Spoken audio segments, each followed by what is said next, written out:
আসসালামু আলাইকুম। আশা করছি সবাই ভালো আছেন। আলহামদুলিল্লাহ আমিও ভালো আছি। সুপ্রিয় শিক্ষার্থী, আজকে আমাদের আলোচনার বিষয় হচ্ছে রাইট ফর্ম অফ ভার্ব এর 2 নম্বর। আজকে আমাদের 2 নম্বর ক্লাস হচ্ছে রাইট ফর্ম অফ ভার্বের। এর আগে আমরা প্রথম ক্লাস করে ফেলেছি।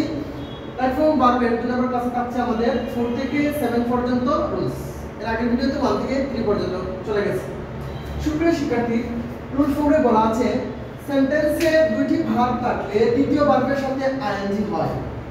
দ্বিতীয় ভার্বের সাথে কি হয়? আইএনজি হয়। তবে উদ্দেশ্য বোঝালে 2 প্লাস ভার্ব 1 হয়। প্রথমে আমরা সেন্টেন্সে দুটি ভার্ব থাকলে দ্বিতীয় ভার্বের সাথে আইএনজি হয় তার সাথে পরিচিত হই। কোন সেন্টেন্সে যদি দুটি ভার্ব থাকে তাহলে কি করতে হবে? পাশাপাশি হোক বা 1-2 ওয়ার্ড পরে হোক, অর্থাৎ কোন সেন্টেন্সে দুটি ভার্ব থাকলে দ্বিতীয় ভার্বের সাথে আইএনজি হবে। কিসের জন্য? রাইট ফর্ম অফ ভার্বের জন্য। যেমন আমি লিখলাম I saw him draw a picture. এই বাক্যে সো দেখা, ড্র আঁকা, দুটো ভার্ব। তাহলে আমার রুলস অনুসারে দ্বিতীয় ভার্বের সাথে আইএনজি হবে। তাহলে এখানে কি হবে? Drawing, D R O I N G, drawing. এই বাক্যটা কারেকশন হবে কি? আই সো হিম, আমি তাকে দেখেছি ড্রয়িং এ পিকচার, একটা ছবি আঁকা অবস্থায়। আবার আমি লিখেছি হি স্টাডি ভেরি ওয়েল, সে তার পড়াশোনা খুব সুন্দরভাবে শুরু করেছে। স্টাডি আর স্টার্ট দুইটা ভার্ব, দ্বিতীয় ভার্বের সাথে আইএনজি, তাহলে কারেকশনটা কি হবে?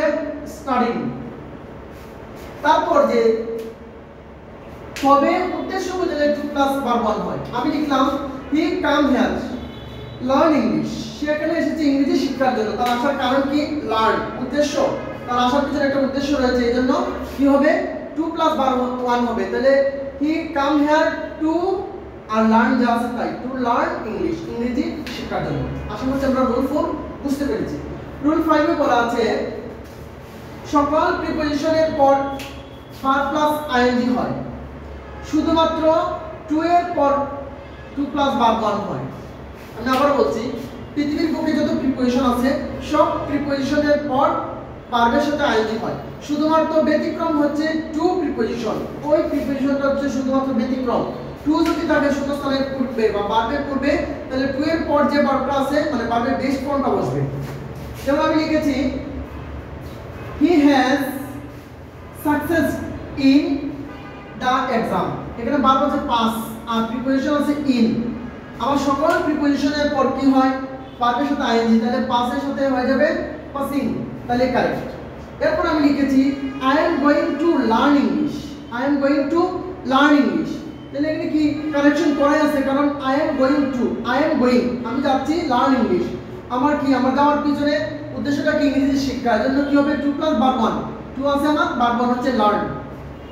আমার আশা করছি রুল 5 আমরা বুঝতে পেরেছি। রুল 6 এ বলা আছে অতীত নির্দেশক কিছু শব্দ, মানে কিছু কিছু শব্দ আছে এগুলো সব সময় অতীত নির্দেশক, মানে অতীতকে বোঝায়। যেমন yesterday, ago, before, once upon a time ইত্যাদি, এগুলো কি? অতীত নির্দেশক।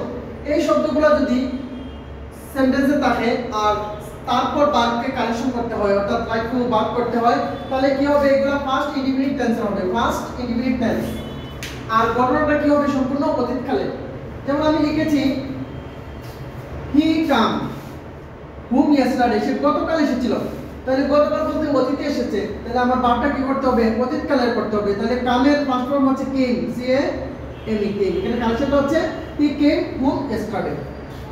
আমি আবার লিখেছি once upon a time, এটা এক সময় দেয়ার লিভ এ কিং, একজন রাজা বাস করতেন। এখন এক সময় অর্থাৎ আগে অতীতে বাস করতেন, সেজন্য এখানে ভার্বটা অতীতকালে হবে। লিভ এর পাস্ট টেন্স হচ্ছে লিভড, কি করতে হবে? আমার ভার্বের কানেকশনটা হচ্ছে লিভড। তারপর হচ্ছে রুল 7। রুল 7 এ বলা আছে বি ভার্ব, 10টা গেমের মধ্যে যদি কোনো জায়গায় বি থাকে, বি ভার্বের মধ্যে রয়েছে am is are, was, were. Am is are হচ্ছে প্রেজেন্ট টেন্সের জন্য আর ওয়াজ ওয়্যার হচ্ছে পাস্ট টেন্সের জন্য। এম আর ইজ হচ্ছে প্রেজেন্টের সিঙ্গুলারের জন্য আর হচ্ছে প্রেজেন্টের প্লুরালের জন্য।